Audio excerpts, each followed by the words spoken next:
too. If the Vikings win a playoff game, it becomes a 5th rounder. So that means we are going to be rooting for the Vikings in the playoffs to win one game. The playoffs? Yeah. You'll be proud of me for what I did, because you're usually the stat guy. So I wanted to figure out like how much of a loss this TJ Hockenson was going to be, because I wanted to know if they got rid of him out of desperation or whether they maybe have found something in their players and they felt like they could move on. So I checked out PFF, and I don't think that we're losing all that much.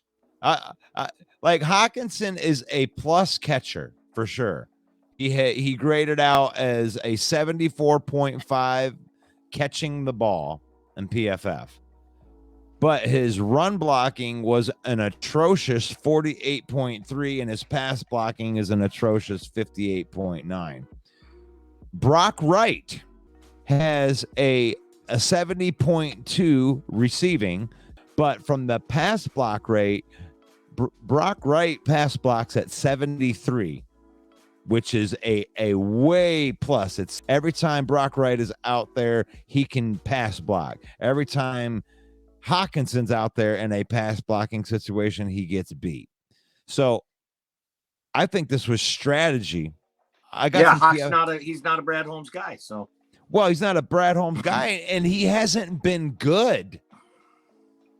He leads the league in tight ends yards after catch. He had a long play where he caught the ball and ran the ball 80 yards in that Seattle game. So I think that might help his stat a little bit in leading the league right there. So I am not going to sign a guy to $15 million a year because he ran 80 yards once. Anybody that is out there right now that would say anything about getting a first-round pick for Hockenson. Now, let me give you a little news flash. Only the Detroit Lions are dumb enough to draft tight ends in the first round. So if you want to go around to the league and see if you can trade your first-round tight end to the rest of the league, he was worth no more than a third-round pick, 1 third-round pick for TJ Hockenson with his production and what he's done. Third-round pick. No one else is going to pay that unless your name is George Kittle, Travis Kelce, Darren Waller, or Mark Andrews.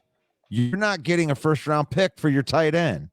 Actually, I don't even think that you're going to get a first-round pick for a couple of those two guys. Kittle's a little bit older now. You probably wouldn't get a first-round pick. You probably would for Kyle Pitts.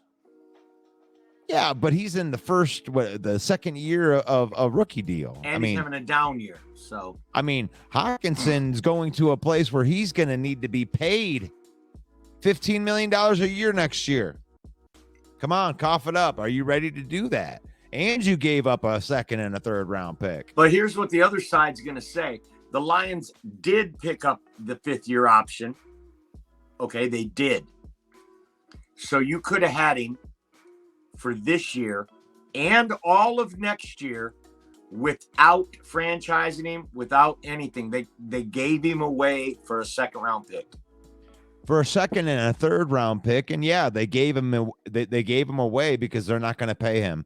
He's not part of the long-term build, and he hasn't been good.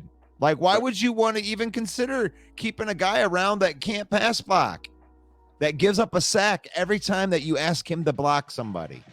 That's not how you win football games. Actually, you trade those guys away. You get value out of those guys while you can. Why don't we hold on to him for a couple more years and let the league know that he isn't that good? Maybe he'll be awesome. Maybe he'll go to Minnesota and light it up. Yeah, that's very possible. The fan base is really split on this one. From what I've seen today, the fan base is real split.